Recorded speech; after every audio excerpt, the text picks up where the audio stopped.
543장.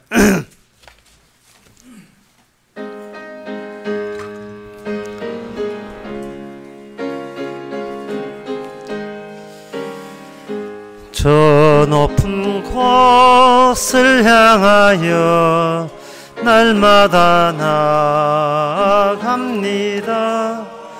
내 뜻과 정성 모두 날마다 기도합니다. 내 주여 내 발 붙들어서 그곳에 서게 하소서. 그곳은 빛과 사랑이 언제나 넘치옵니다. 괴로움과 죄가 있는 곳 나 비록 여기 살아도 빛나고 높은 저곳을 날마다 바라봅니다. 내 주여 내 발 붙들어서 그곳에 서게 하소서. 그곳은 빛과 사랑이 언제나 넘치옵니다. 의심의 안개 거치고 근심의 구름 없는 곳 기쁘고 참된 평화가 거기만 있사옵니다. 내 주여 내 발 붙들어서 그곳에 서게 하소서. 그곳은 빛과 사랑이 언제나 넘치옵니다. 험하고 높은 이 길을 싸우며 나아갑니다. 다시금 기도하오니 내 주여 인도하소서. 내 주여 내 발 붙들어서 그곳에 서게 하소서. 그곳은 빛과 사랑이 언제나 넘치옵니다. 5절 다 일어나서 합시다. 내 주 따라 올라가 저 높은 곳에 우뚝 서 영원한 복락 누리며 즐거운 노래 부르리. 내 주여 내 발 붙들어서 그곳에 서게 하소서. 그곳은 빛과 사랑이 언제나 넘치옵니다.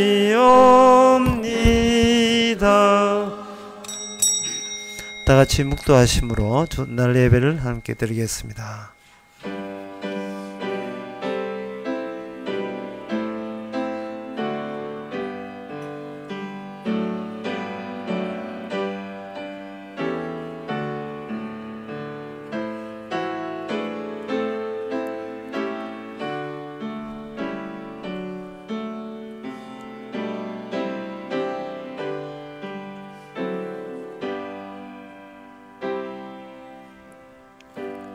전하사 천지를 만드신 하나님 아버지를 내가 믿사오며 그 외아들 의주 예수 그리스도를 믿사오니 이는 성령을 잉태하사 동전 마리아에게 나시고 본디오 빌라도에게 고난을 받아사 십자가에 못 박혀 죽으시고 장사한 지 사흘 만에 죽은 자 가운데서 다시 살아나시며 하늘로 오르사 전능하신 하나님 우편에 앉아 계시다가 그래서 산자와 죽은 자를 심판하러 오시리라.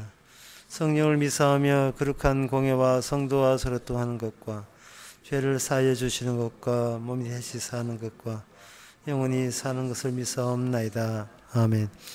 여호와여 일어나서 인생으로 승리를 얻지 못하게 하시며 열방으로 주의 목전의 심판을 받게 하소서. 여호와여 저희로 두렵게 하시며 열방으로 자기는 인생뿐인 줄 알게 하소서. 하나님 아버지, 저희들의 승리란 애초부터 없었음을, 그냥 허무한 인생에 불과함을 깨닫게 해주시고 승리는 주님의 몫인 것을 이 시간도 다시 확인하는 시간 되게 하옵소서. 예수님의 이름으로 기도합나이다. 아멘. 교동문 10번입니다.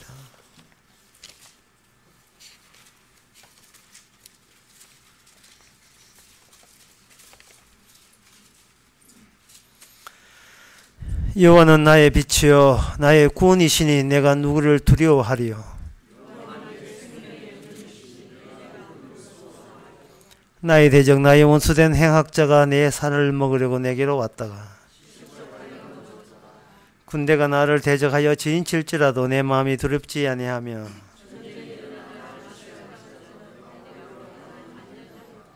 내가 여호와께 청하였던 한 가지 일 곧 그것을 구하리니 곧 나로 내 생전에 여호와의 집에 거하여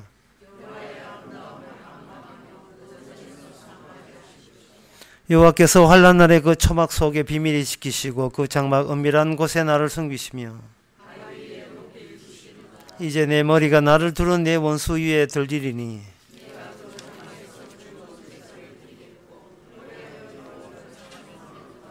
아멘. 자, 앉아서 찬송가 47장 합시다.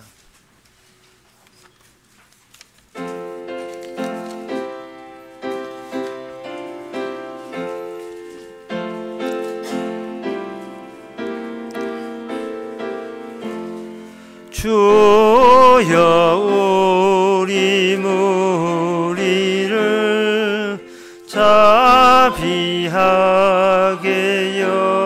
여기사 크신 복을 주시고 주의 얼굴 뵈소서. 주여 구원하심을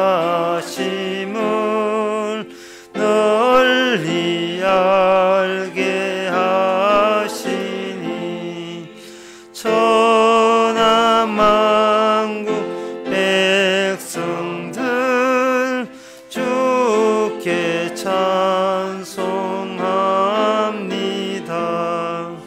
주가 다스리시고 바른 심판하시니 나라들이 즐기며 기쁜 노래합니다. 땅에 나는 모든 것 주의 크신 은혜니 천하 만국 백성들 주께 찬송합니다.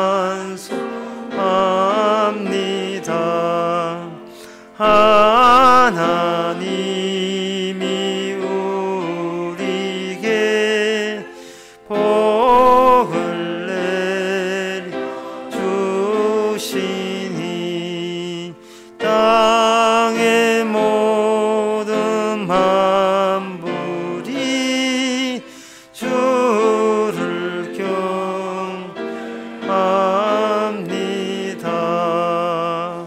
아멘. 네, 이 시간 다 함께 기도할 때 이종성 장로님 기도하시겠습니다.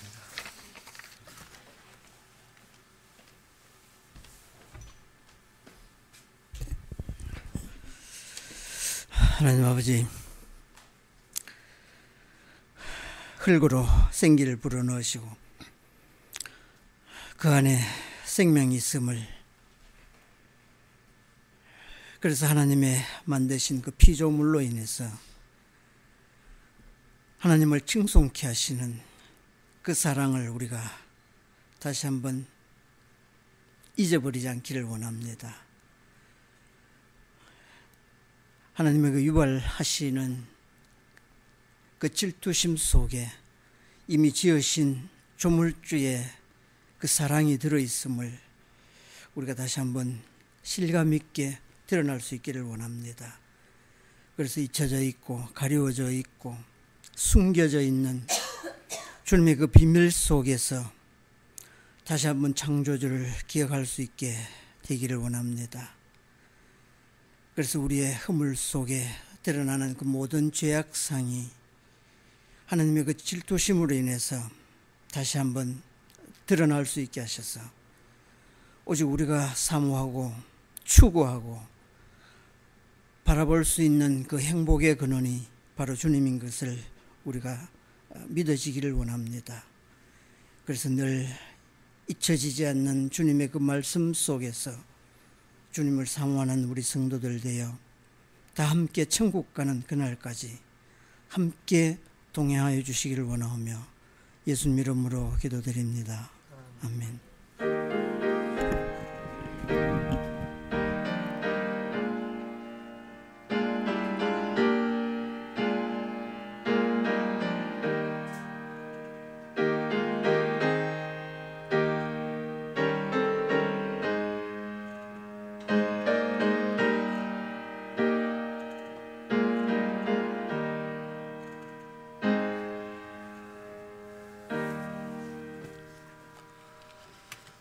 이 시간 광고 시간입니다. 내일 월요일 대구 10시 반에 대구 모임이 있습니다. 다른 광고 없으면 찬송가 좀 광고해야 되겠죠. 우리 성도님들의 이제 후원 덕분에 이스라엘 잘 다녀왔습니다. 이거 광고해야 됩니다. 상당히 어려움이 많았지만 그 하나라도 더 알기 위해서 그렇게 힘든 지역까지 갈 수밖에 없었어요. 물론 몸값까지는 국가에서 책임져야 되고 하지만 하나라도 더 봐야 되기 때문에 야곱의 우물과 요셉의 무덤까지 봐야 되기 때문에 그 위험지까지 들어갈 수밖에 없었습니다. 어쨌든 간에 하여튼 살아왔습니다. 다른 광고 없으면 찬송가 179장 하겠습니다.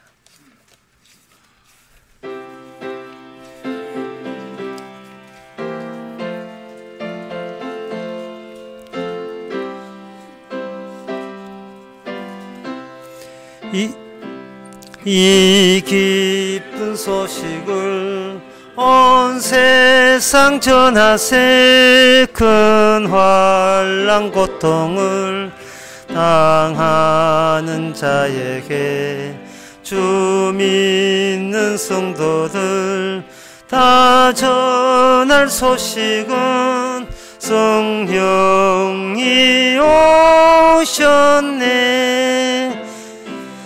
성령이 오셨네. 성령이 오셨네. 내 주에 보내신 성령이 오셨네. 이 기쁜 소식을 온 세상 전하세. 성령이 오셨네. 만왕의 왕께서 저 사로잡힌 자 다 구원하시고 참자여 주셨네.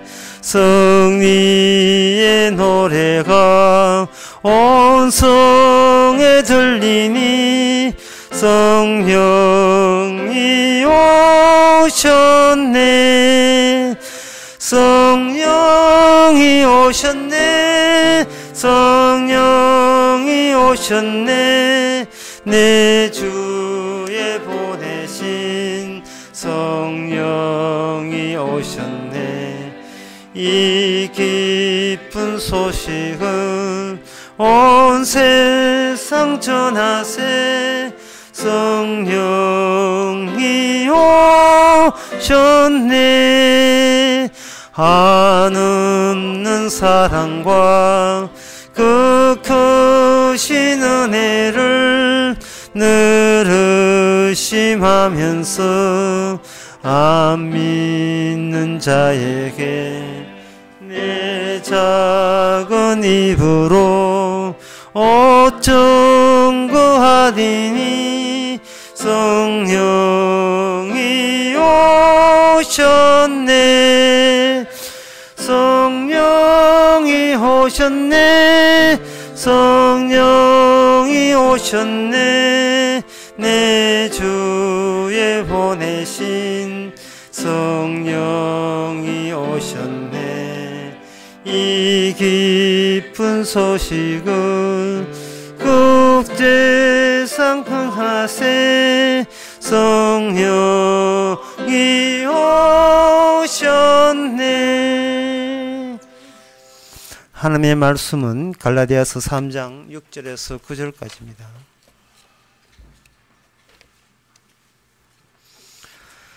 신약성경 304페이지 제가 읽습니다. 아브라함이 하나님을 믿음에 이것을 그에게 의로 정하셨다 함과 같으니라. 그런즉 믿음으로 말미암은 자들은 아브라함의 아들인 줄 알지어다.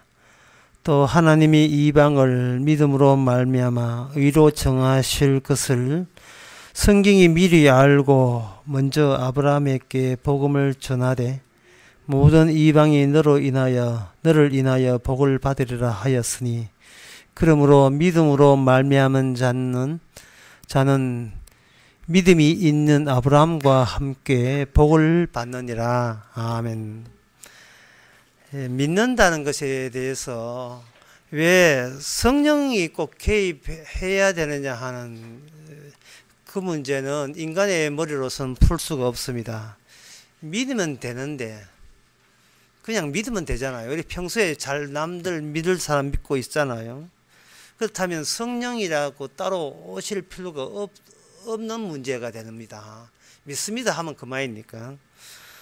근데 이게 성령을 오므로 말미암아 성령으로 인한 믿음과 평소에 율법을 행하면서 예, 믿습니다 하는 거기서 나오는 믿음, 이 둘 믿음은 서로 다르다는 겁니다. 같은 게 아니라는 거예요. 사도 바울이 성령을 언급하기 전에, 예수님을 언급하기 전에 그는 하나님을 믿었습니다. 굳게 믿었죠. 굳게 믿었으니까 하나님을 위해서 한 열심 보여준 겁니다. 근데 그것이 어디서 나온 믿음이냐 하면은 바로 성령에서 온 믿음이 아니고 자기에게서 나온 믿음이라는 거예요.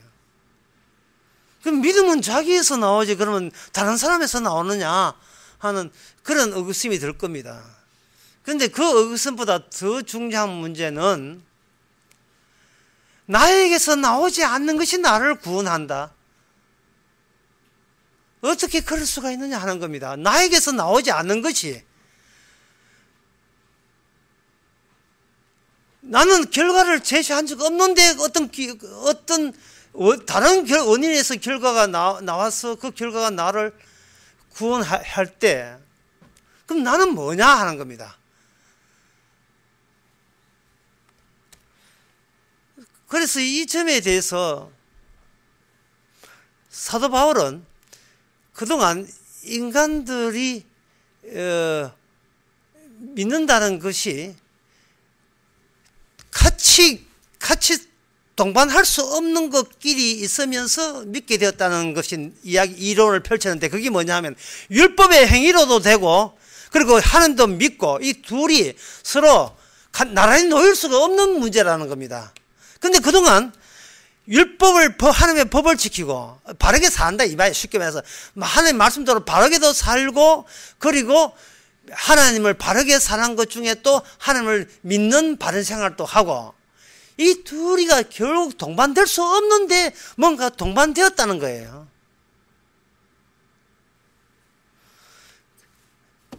율법의 행위로 의를 얻겠다고 했을 때에 이것은 그 결과가 결국은 이 땅에 오신 하나님 예수님을 죽게 했다면 율법의 행위와 같이 동반했던 하나님 믿습니다. 여호와 믿습니다. 이 전체를 십자가에 의해서 다시 한번 문제 삼을 필요가 있다는 겁니다. 사도 바울은 이야기를. 십자가가 눈앞에 보이는데 아직도 바르게 살고 착하게 살면 구원받잖아요 하는, 그리고 하나님까지 믿습니다라고 하는 그 전체가 구약 성경에 나오는 진짜 믿는 사람에 비해 믿는 시간과 비교해 볼 때는 이거는 영 다른 동네 이야기고 딴 소리가 된다는 거죠.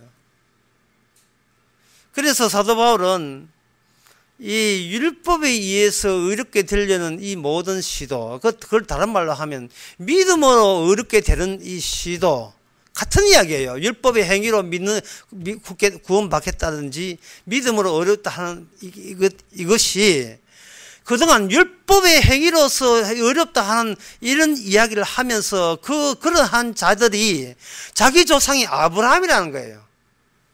그 아브라함도 우리처럼 하나님을 믿음에 의롭게 되었고 우리는 의로운 사람으로서 이젠 율법을 행해서 하나님께 영광 돌리면 된다라는 생각을 그동안 꾸준히 해왔던 겁니다. 그런데 사도 바울은 그렇다면 성령이 오실 이유가 없다는 거예요. 성령이 그렇게 된다면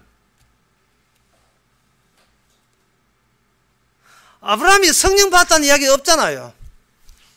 그렇죠. 아브라함이 믿음에 의롭다 되었다는 이야기가 창세기에 나온다는 말이죠. 그래서 우리도 아브라함의 자손이니까 우리도 또 아브라함처럼 하나님 믿습니다. 이러면 하나님 아브라함과 더불어서 의롭게 된다. 그런 주장들을 펼치는데 그렇다면 성령이 왜 와야 하느냐 하는 겁니다. 이 아브라함 이야기 들려주고 아이고 우리 조상 그렇게 해서 어렵게 되었군요. 그럼 저도 하나님 믿습니다. 그 하나님 믿습니다. 그리고 하나님이 주신 법 이거 하나님이 믿으니까 하나님 쪽에서 넘겨온 법도 우리가 지킵니다. 이러면 아무 하자가 없다는 거예요. 뭐가 문제인데 이게 뭐가 탈이 되느냐 하는 겁니다. 사도 바울은 말하기를 그게 그렇게 탈이 없다는 것이 오신 하나님을 죽이고 말았잖아. 그리고 십자가 죽고 난 뒤에 소위 그렇게 아브라함 자손이고 또 아브라함 자손이기 때문에 율법을 행을 믿었던 그 너희들 바깥에 이방인들이 율법도 없는 이방인들이 성령을 받아서 어렵게 된다면 너희들이 그 점을 설명할 수 있어야 된다고 본 거예요. 그 점이에요. 아브라함 자손도 아닌데 성령이 와서 어렵게 돼서 천국 간다면 그 점에 대해서 우리 유대 사람들은 그 점에 대해서 이방인들이 성령을 받은 것에 대해서 어떻게 합당한 설명을 해보려면 해봐라 이 말이죠. 지금 우리 이방인, 우리 유대인들이 뭔가 문제가 있다는 거예요. 뭔가 문제가 있는데 그 문제를 전혀 인식하지 못하고 우리는 아브라함 자손이다 우기고 있는데 그렇다면 왜 하나님의 영이 이방인에게 갔느냐 하는 겁니다.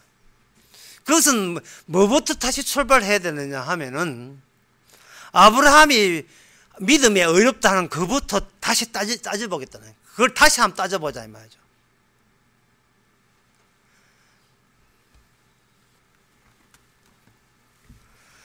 성령과 아브라함이 연결시킨다. 이거는 유대인에게는 성립될 수 없습니다. 예.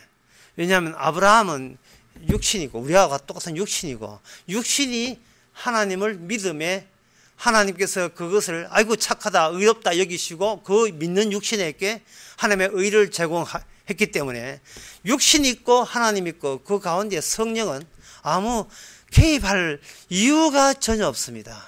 개입할 이유가. 그래서 그 유대인들은 그동안 자기가 아브라함의 하는 믿음이 아브라함의 자손이다 이렇게 굳게 생각했는데 사도 바울은 말하기를 오늘 본문에서도 나오지만 8절에 보면 또 하나님이 이방을 믿음으로 말미암아 의로 정하실 것을 성경에 미리 알고, 이렇게 해서 성경을 아브라함을 생각할 때 십자가 지고 성령 오심에 대한 사실을 통해서 아브라함을 다시 한번 해석을 다시 하겠다, 이렇게 나옵니다. 아브라함에 대해서 다시 해석하겠다. 아브라함이 뭘 믿었느냐 하는 겁니다. 사람들은 아브라함이 하나님을 믿었다고 하는 거예요. 이게 문제라는 겁니다. 아브라함이 하나님을 믿었으면 우리 유대인들이 하나님을 믿으면 아무 하자가 없어요. 잘못이 없어요. 아브라함도 보이지 않는 하나님 믿고, 우리들도 보이지 않는 하나님 믿고. 그러나 하나님께서는 아브라함에게 믿음의 내용이 뭐냐 하면은, 아브라함이 믿을 수 있는 예상한 믿음의 내용이 아브라함에서 나오지를 않았어요. 뭐냐 하면 이미 자기 아내 태가 사라가 입이 죽고 태가 죽은 입장에서, 자식이 없어야 될 입장에서 자식을 놓겠다는 소식에 대해서 아브라함을 믿었다는 거예요. 왜 그 점을 놓쳤느냐 하는 겁니다. 믿을 만해서 믿는 게 아니라는 거예요. 믿을 수 없는 일이 벌어졌음을 왜 너희들은 모르냐 하는 겁니다. 하나님 믿는 우리들이 하나님을 죽인다? 이걸 너희들 예상했냐? 예상 못했잖아. 그런데 십자가가 바로 보인다. 하나님 믿는 우리들이 의해서 하나님이 죽었잖아. 이거 예상 못했잖아. 믿어라 이거. 예상 못한 걸 믿어라. 예상 못한 걸 믿어라 이 말이죠. 그리고 믿음으로 구원받는다고. 아니, 성령이 와야 돼. 성령이 온다는 것도 예상해서 못했잖아. 다시 말해, 성령이 온다는 것은 내 믿음을 인정하지 않는다는 거예요. 내가 믿는 이 육신이 하나님을 믿으면서, 하나님 믿음에, 아브라함처럼 믿음에 의롭다 하는 그런 공식이 폐기됐다는 겁니다. 그런 공식은 애초부터 없는 공식이라는 거예요. 있을 수도 없는 이야기라는 겁니다. 예수님의 십자가 죽음으로 가지고 다시 한번 구약 전체를 다시 봐야 된다는 거죠. 그러면 구약 전체 아브라함을 통해서 구약 전체를 어떻게 해석되느냐 하면은, 아브라함은 자식이 없어야 되는 가족인데, 자식이 자기 아내 사라를 통해서 태어나요. 없는 데서 자식이 태어납니다. 그때까지 아브라함은 자식이 없기 때문에 아비가 아니에요. 아비가 아닌데, 자식이 생기면서 새롭게 그 자식과 아브라함 사이에 아버지와 아들 관계가 새롭게 정립이 되는 겁니다. 그러면 아버지라 하는 것은 없는데 자식이 발생돼야 아버지가 나타나요. 이것은 무엇을 의미하느냐? 하나님이 없는 이 세상에서 없는 자식, 하나님의 없는 자식이 이 땅에 방문하셔야, 등장하셔야 인간에게 감추어진 아버지가 그 아들을 통해서 비로소 우리 눈앞에 새롭게 등장하게 되는 거예요. 이게 왜 그런 현상이 일어나느냐 하면은, 하나님께서 천지를 창조하실 때 하나님의 창조자이면서도 자신의 피조성을, 같은 피조물 안에 피조성을 같이 동반되게 같이 배치를 해 놓은 게 있어요.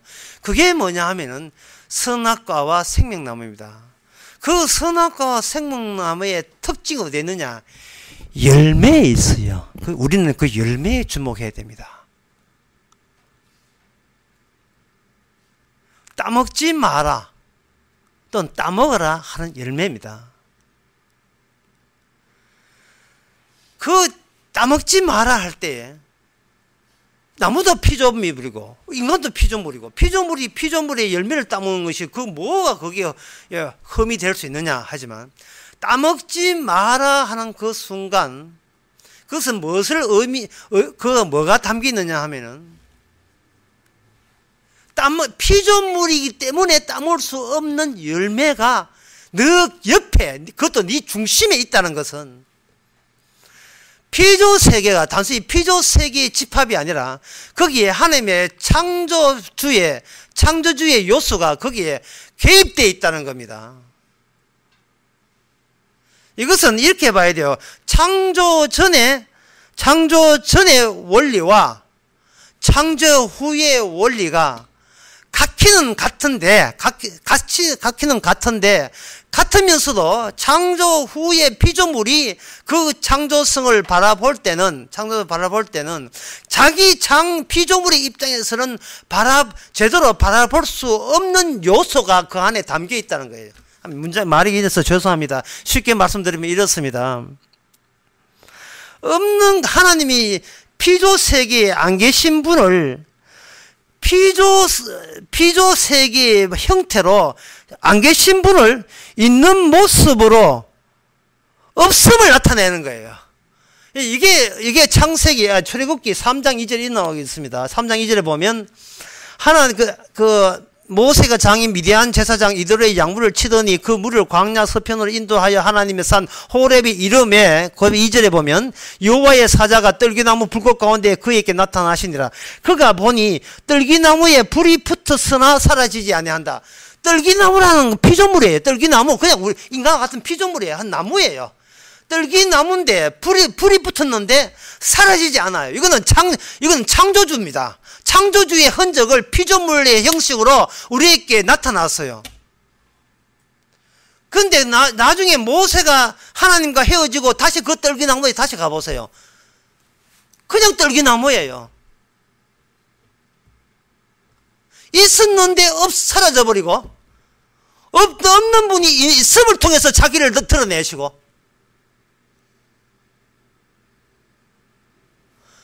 그게 이 피조세계만 있는 게 아니고 이 피조세계 만드신 분이 저 하늘에 있는 게 아니라 이 피조세계 이 안에 이미 현존해 계시는 거예요. 그 현존해 계신다는 점이 중요하다는 겁니다. 유대인들은 이 세상은 인간들 머리 있고 하나님은 하늘에 계시기 때문에 하나님을 믿음에 우리는 의롭게 되고 구원받는다고 하는 거예요. 그들은 뭘 놓쳤느냐 하면 이 피조세계에 이미 들어와 계신 하나님의 창조주를 놓치게 버린 거예요.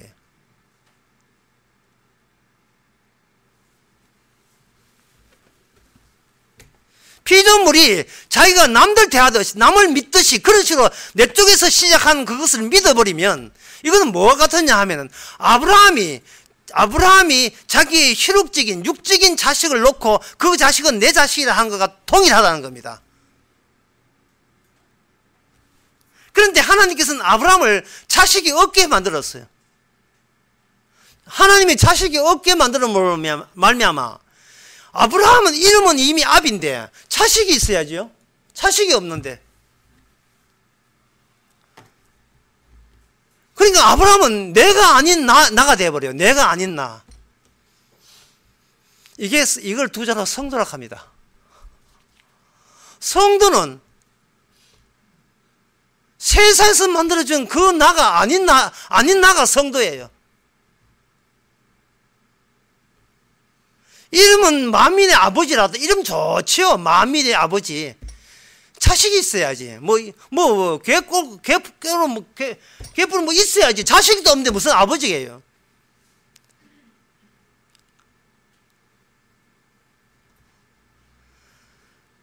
아브라함이 낳은 그 이삭은 그건 피조물이 아닙니다. 하나님의 창조주의 의미가 담기는 피조물이에요.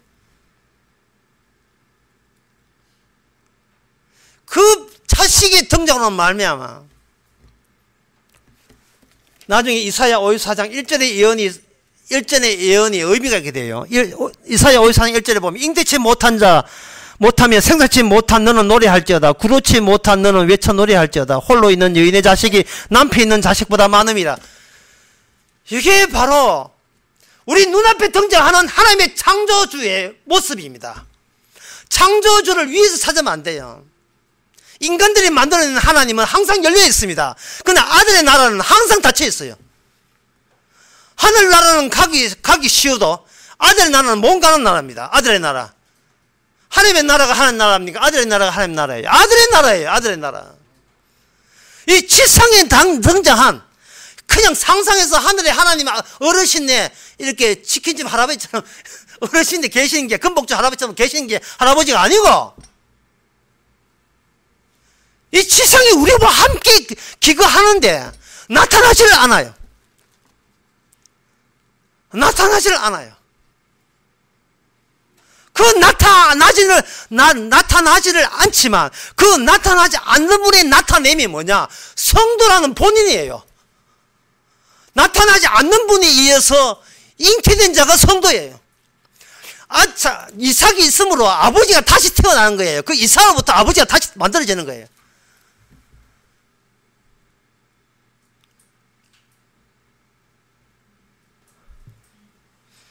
내가 있어버리면 끝까지 우리는 나의 확장으로 계속 갑니다. 내가 있어버리면, 내가 있어버리면 아무리 믿고 소망하고 사랑해도 그거는 내 것을 잃어버리지 않기 위해서 아주 바둥바둥 애를 쓰는 거예요. 저는 그것을 지옥의 울부짖음이라고 하는데, 지옥의 울부짖음. 지옥에서 부자가 지옥 가서 울부짖은 이유가 뭡니까? 내 것 잃어버렸어요. 내 것 잃어버렸어요. 왜 복음 듣기를 주저하십니까? 왜 매사에 자기 인생에 대해서 주저주저 하십니까? 주저하는 이유가 뭐예요? 동기가 뭐예요? 내 것 잊어버리지 않고 내가 천국 가는 방식을 고수하려고 하기 때문에, 내게 납득이 되고 내가 믿어지는 그 방법을 계속 고수하려기 때문에 세상 모든 일에 주저주저 하는 겁니다. 내 방식대로 이 세상을 탈출하려고요. 구원은 탈출이 아닙니다. 침몰이에요. 하늘에 계신 예수님이 이 땅에 침몰한 게 구원이에요.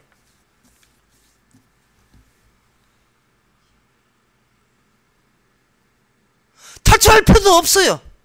왜? 우리는 예수님의 태의 열매이기 때문에. 예수님의 태의 열매거든요. 그게 성령이거든요. 성령 받은 자거든요.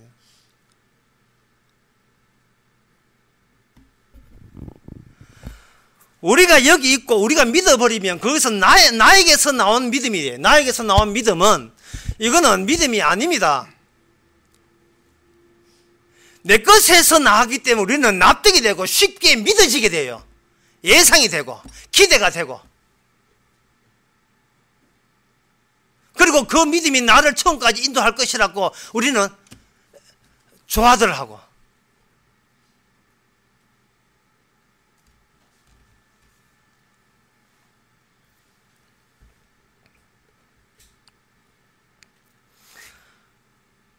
사도 바울이 믿음이라고 할 때는, 그냥 흔한 세상에서 자살하고 그런 죽음을 말한 게 아닙니다. 살아있으면서 너 자신을 죽을 수 있느냐를 묻는 거예요. 그게 뭐냐 하면은, 바로 사도 바울은 자기의를 거론했는데, 이 자기의라고 하는 건 쉽게 표현하면 이것입니다. 네 잘남과 우수함을 네가 스스로 포기할 수 있느냐는 거예요. 네 잘남과 우수함. 여기서 이제 이순재가 필요해요. 못난 놈. 천하의 못난 놈. 우리는 만날 하나님한테 등짝 얻어맞아야 돼요. 이 못난 놈.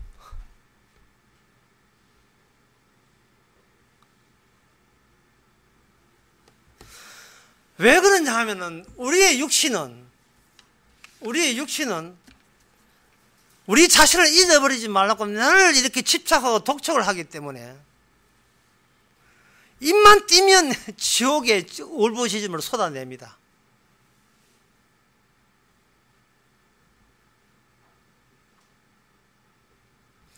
이 자체에서 우리는 어떤 식으로 해도, 하나님을 믿고 소망하고 사랑하고 열심히 해, 아무리 해도 절대로 우리 자신을 끊어지지 않습니다.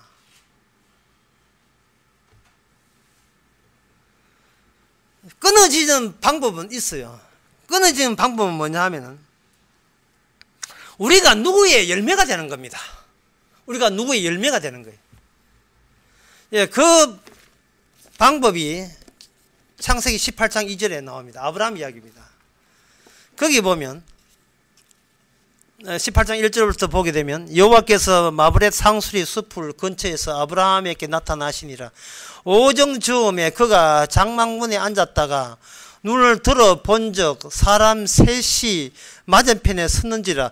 그가 그들을 보자 곧 장막문에서 달려나가 영접하며 몸을 땅에 굽혀 가로되 이래 되어 있어요. 이게 뭐냐 하면은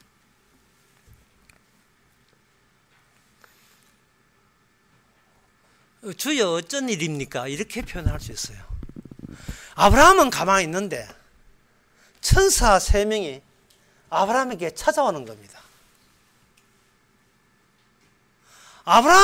천사 3명이 아브라함에게 약속한 것은 뭐냐 하면은 태의 열매예요. 열매. 여러분, 열매란 말은 뭔 뜻이냐 하면은 나타난 건 있는데 본체는 없는 게 열매예요.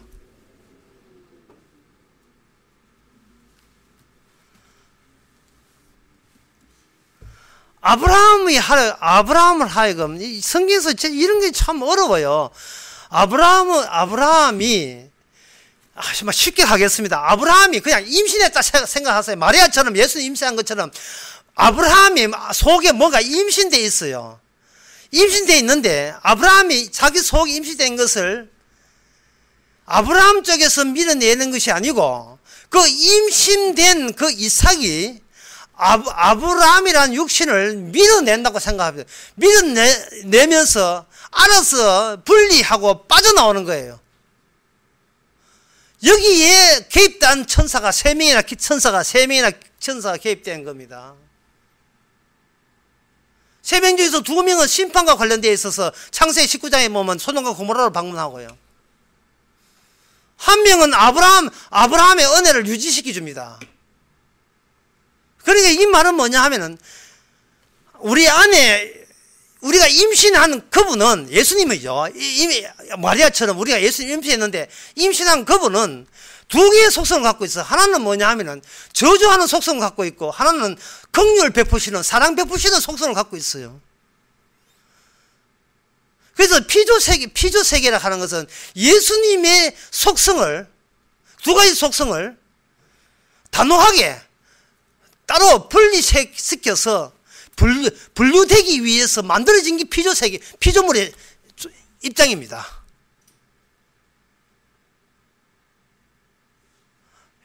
더 기분 좋고 알기 쉬운 말로 이렇습니다. 야곱은 태어나지도 않은 채 이미 사랑받기도 작정되었고, 형 에서는 태어나기도 전에 이미 저주받기로 작정되었어요. 이것을 야곱 개인, 예수 개인의 입장에서 거슬려서 그 원인을 찾을 생각하지 마세요. 왜냐하면 예수나 야곱은 둘 다 예수님의 속성의 열매이기 때문에 그래요. 열매. 의존적이다 이 말이죠. 그게 예수와 야곱이 독자적이 아니에요. 본인의 운명을 본인이 개척해 나가는 게 아닙니다. 독자적인 게 아니에요. 내 건 내가 지키는 게 아니에요. 여러분 지키려고 이 교회 나왔습니까? 복음도 없으니까 알잖아요.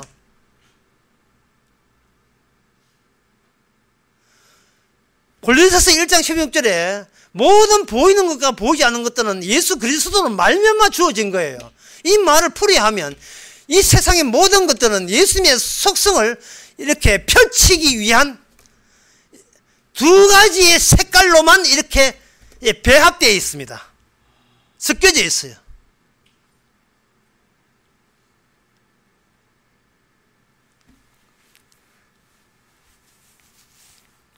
그 2가지 배합의 섞여짐이 이 현상적으로 계속해서 현상적으로 율법을 통해서 거기서 더 입혀지고 율법을 통해 더 입혀지고 덮여지고 해서 새로운 그 양상을 드러내는 게 뭐냐 하면 바로 율법의 행위로 구원받겠다는 자는 저주받은 자요. 사실은 전부 다죠. 그런데 그 중에 아브라함처럼 천사가 찾아온 사람이 있어요. 성령이 찾아온 사람은 바로 은혜 받기로 작정된 바로 아들의 나라의 백성, 천국의 백성이라는 겁니다.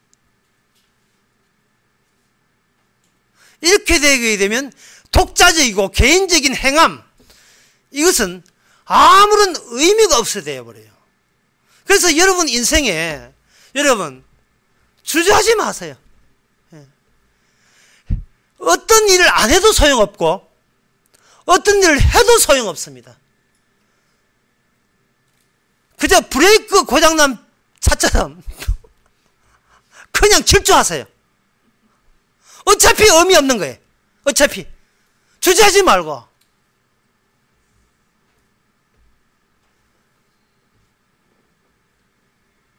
막 내딛으시기 바랍니다. 인간은 독자적인 자기 것이 용납되면 안 돼요. 내 안에 잉태된 그분이 나를 밀어내니까 바나나 껍질을 버리는 것을 여러분 아까워하지 마세요. 바나나가 중요하지 그 바나나 속에 있는 흰 게 중요하지 노란 껍질이 중요한 게 아니에요. 예수님은 자신을 창조성을 티닌 피조물로 드러내기 위해서 오늘날 우리를 껍질로 동원시킨 겁니다. 마태복음 25장에 이 소자한테 한 것이 곧 나한테 한 것이라. 이 소자한테 물 주는 것이 나한테 물 주는 것이고 이 소자한테 옷 입히는 나에게 옷 입히는 것이고 이 소자한테 돌아보는 것이 나를 돌아보는 것이라는 것을 네가 이해한다면 너도 같은 나의 천국 백성이니라 이 되는 거예요. 성령이 오기 전까지는 모든 인간은 예수님의 이러한 하나님 성, 창조주 성을 보지를 못했습니다. 알아보지를 못했어요. 심지어 12제자도 마찬가지였습니다. 이 말은 어떤 인간도 자기로부터 벗어날 수 없다는 이 말이에요. 자기로부터 자기 믿음을 포기할 자는 없는 거예요. 자기의 사랑, 자기의 믿음, 소망, 사랑을 스스로 떼내버릴 그러한 능력이 있는 사람은 아무도 없습니다.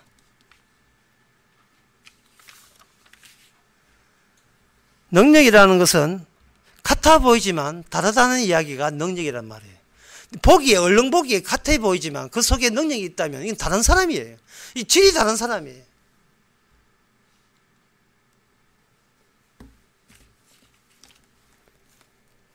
누가복음 24장 25절에 이런 말씀 나옵니다.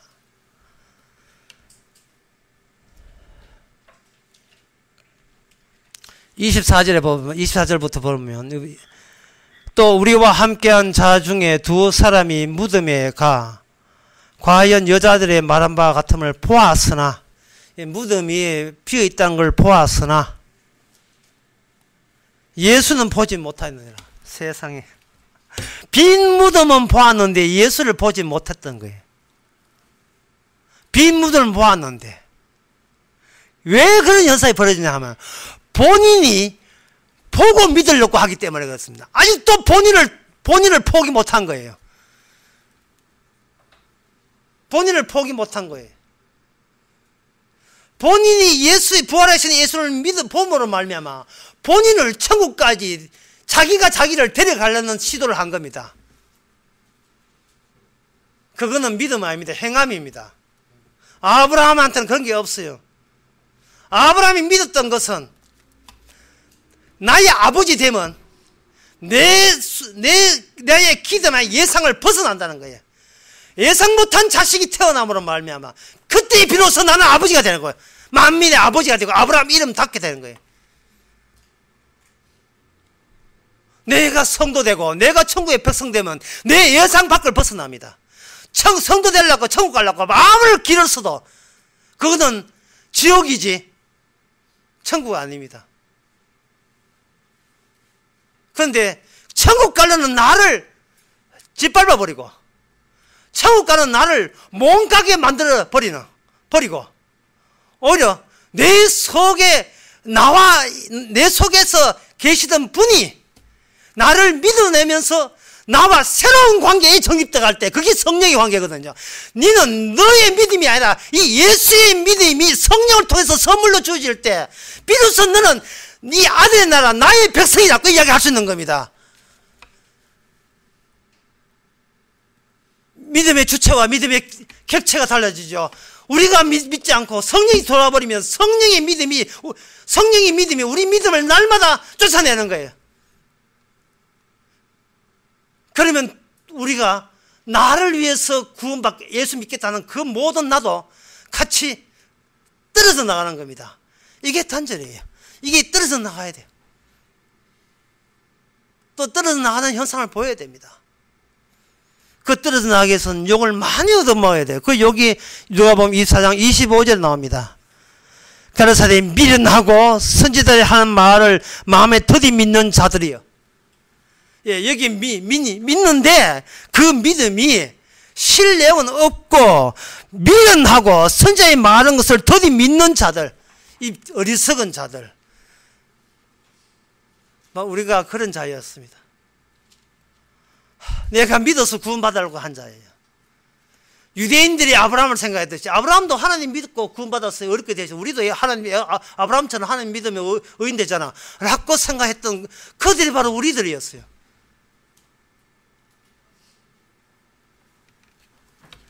그래서 나의 믿음을 내가 거의 간직하려고 했습니다. 간직하려면 어떻게 되는가? 이건 짓도 했으면 안 되고 저런 짓도 했으면 안 되고 인생 똑바로 살아야 되고 성교 순례 가가지고 팔레스타인 잡히면 안 되고 적색계 보지 가면 안 되고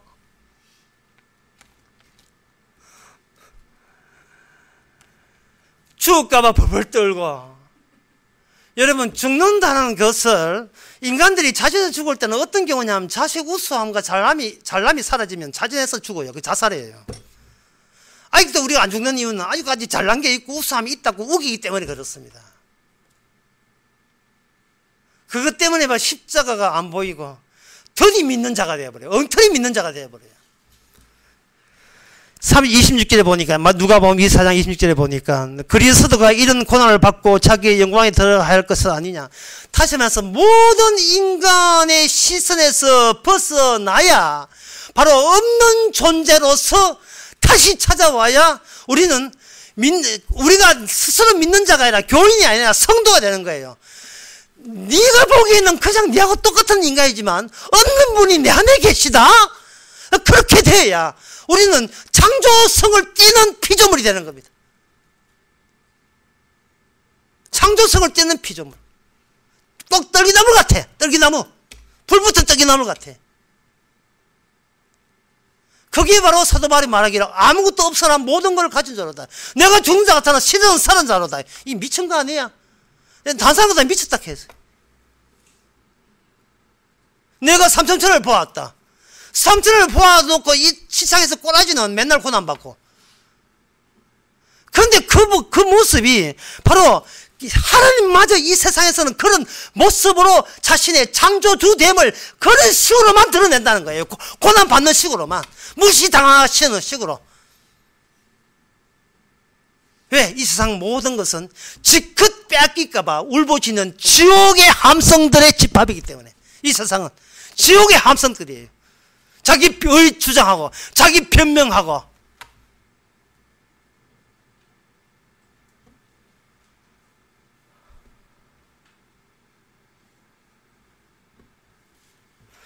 (27절에) 보니까 이에 누가복음 24장 27절을 이에 모세와 및 선지자의 글로 시작하여 모든 성경에 선바 자기에 관한 것을 자세히 설명하시니라. 이 예수님은 지금 이 글로벌한 제자와 또 하나의 제자 사이에 끼어가지고 이런 말씀하시고, 지금 이 두 제자는 겁이 나서 엠마오로 도망치는 중인데, 엠마오로 도망치는 중에 나타난 예수님은 십자가 지신 예수님이에요. 십자가 지신 예수님으로서 구약과 선지자의 율법을 다시 해석하는 겁니다. 마치 오늘 본문에 사도 바울이 아브라함의 의를 다시 해석하는 것처럼. 의라는 것은, 의로움이라는 것은 애시당초 하나님 아버지와 아들 사이, 예수님과 하나님 사이의 관계가 의예요. 이거는 창조 전의 관계가 의입니다. 근데 창조 후의 피조물은 그 의인이 될 수 없어요. 그저 아담은 그냥 의인이 아닙니다. 무죄인 상태이기 때문에 언제든지 죄가 될 가능성이 있는 무죄인 상태지. 적극적인 의인이 아니에요. 적극적인 의인은 창조 전에 아버지와 아들 관계가 적극적인 의예요. 예수님께서는 그 의를 실현하는데 아버지로부터 버림받습니다. 아버지 어찌 저를 버리시나이까.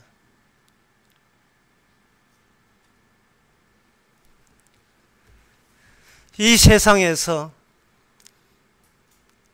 자기 입장에서 출발했을 때 아버지께 버림받아 마땅함을 그대로 노출시키고 알려주시는 그 주님이, 그것이 우리가 지금 통과해야 될 과정으로서 우리에게 보여주는 겁니다.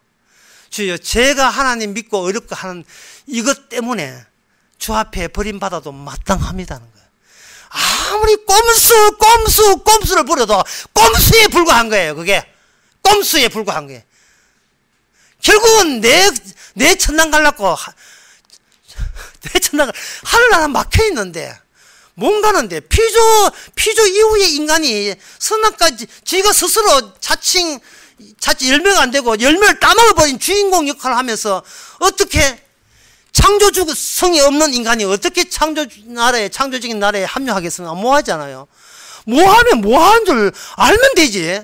교회 천국을 가고 지옥을 안 가겠다고 버티는 그 고집은 그 사탄의 울부짖음이고 사탄의 울부짖음 목소리를 통해서 튀어나온 거예요. 하나님은 다른 사람 건드려도 나는 건드리지 마세요. 이게 사탄의 법성 아닙니까? 예, 나를 건드리지 말라는 거예요. 하나님 나를 슬프게 하지 말라는 겁니다. 나를 힘들게 하지 말라는 거예요. 그러나 예수님은 뭡니까? 주께서 저를 버리시는 것이 합당은 아닙니다. 이것이 아버지의 뜻입니다. 이 잔을 마시겠나이다.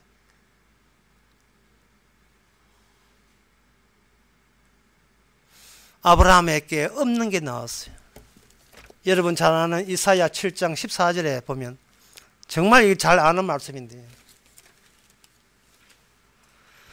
그러므로 주께서 친히 징조로 너희에게 주실 것이라. 보라, 처녀가 잉태하여 아들을 낳을 것이요 그 이름은 임마누엘이다. 인간이 할 수 없는 일이죠.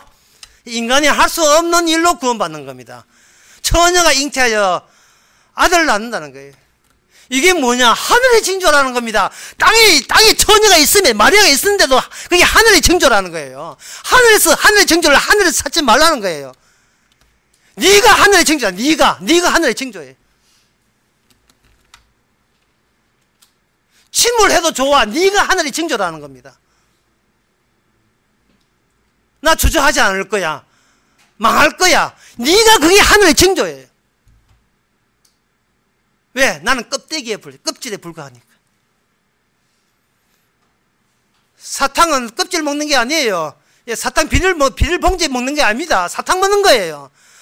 주님께서 떨기나무처럼 우리를 사용한 거예요. 이용하신 거예요. 껍데기는 버리고 알맹이가 나올 때, 예수 그리스도가 나올 때, 아브라함은 그 자식 속에 또 들어있는 메시아를 아브라함은 믿었던 겁니다. 육에서 나왔다는 거. 이 죄에서 의로 나왔다는 그분을 믿었던 거예요. 나는 죄인이기 때문에 자식 없어도 마땅한데, 이 죄인에게 하나님의 비약속이 아니라 약속의 아들을 잉태케 해서 나를 껍데기로 사용하신, 그렇게 되어서 나오신 그 자식을 아브라함이 믿음으로, 그 자식을 통해서 아브라함과 의로운 창세 전에 의로운 관계가 새롭게 수립된 거예요. 그래서 아브라함은 의를 낳고 인함을 받은 거예요. 예수 그리스도 때문에 인칭을 받은 겁니다. 그것이 8절 다시 보겠습니다. 갈라디아서 3장 8절. 또 하나님이 이방으로 믿음으로 말미암아, 여기 믿음은 성령의 역사, 믿음으로 말미암아 의로 정하신 것을 성경에 미리 알고 아브라함에게 복음을 전하되 모든 이방이 너로 인하여 복을 받을 것이다. 이 말은 너 안에 모든 복의 원천자가 들어있는 자는 네가 아브라함과 같은 혜택을 입은 자다, 이 말이에요. 동일한 혜택을. 우리는 독자적이 아닙니다. 우리는 자존적인 존재가 아닙니다. 누구의 열매입니다. 요한복음 그 15장인가 나오죠. 예. 나는 포도나무에 너희는 가지니.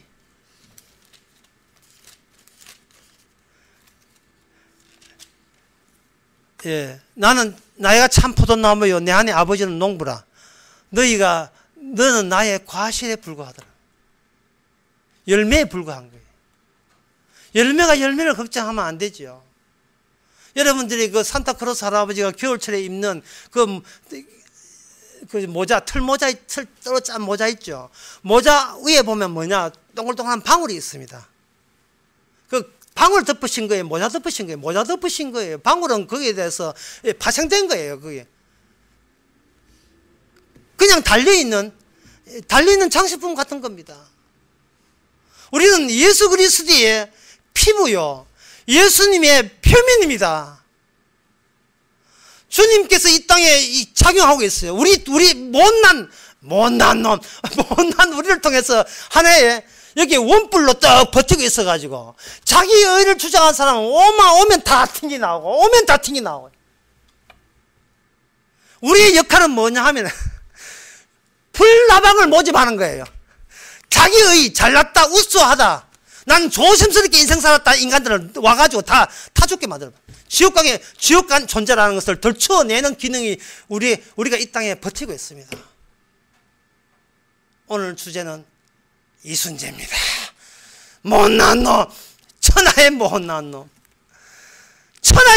놈이 이렇게 남에게 불신의 대상이 되는, 바로 그것이 주님의 신앙인의 현존하는 방식이 그 방식밖에 다른 방식은 없습니다. 우리의 신앙을 포기하시고 우리의 사랑과 모든 행동을 다 포기하시고 우리는 그냥 껍질에 불과한 것을, 예수님의 정인에 불과한 것을 성령을 통해서 이 복받은 자를 널리 자랑해 주시기 바랍니다. 기도하겠습니다. 하나님 아버지,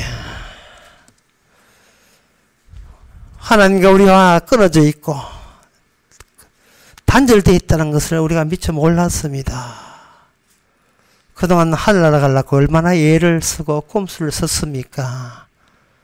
그러나 꼼수는 끝까지 꼼수에 불과하는 것을 이제 알아사오니 이제는 아무 걱정 말고 주님의 정인대로 활짝 펴서 이 지옥의 울부짖음밖에 없는 이 세상에 그들의 정체를 밝히는 존재로 살게 하옵소서. 예수님의 이름으로 기도합나이다. 아멘. 다시 일어나서 찬송가 200장 합시다.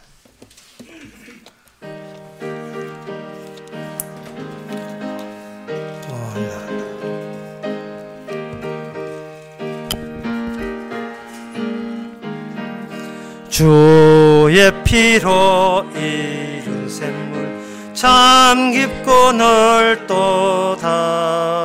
구원하는 그 신을 다 찬송할지라. 찬송하세 주의 보혈 그 샘에 지금 나아가 죄의 깊이 빠진 이 몸 그 피로 씻어 맑히네.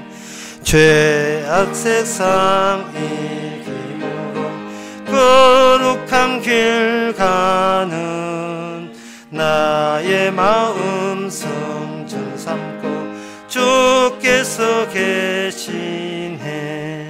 찬송하세 주의 보혈 그 샘에 지금 나아가 죄의 깊이 빠진 이 몸 그 피로 씻어 맑히네. 주 예수를 깊이 아는 놀라운 그 은혜 하늘나라 즐거움이 매일 새롭도다. 찬송하세 주의 보혈 그 샘에 지금 나아가 죄의 깊이 빠진 이 몸 그 피로 씻어 밝히네. 기도합시다.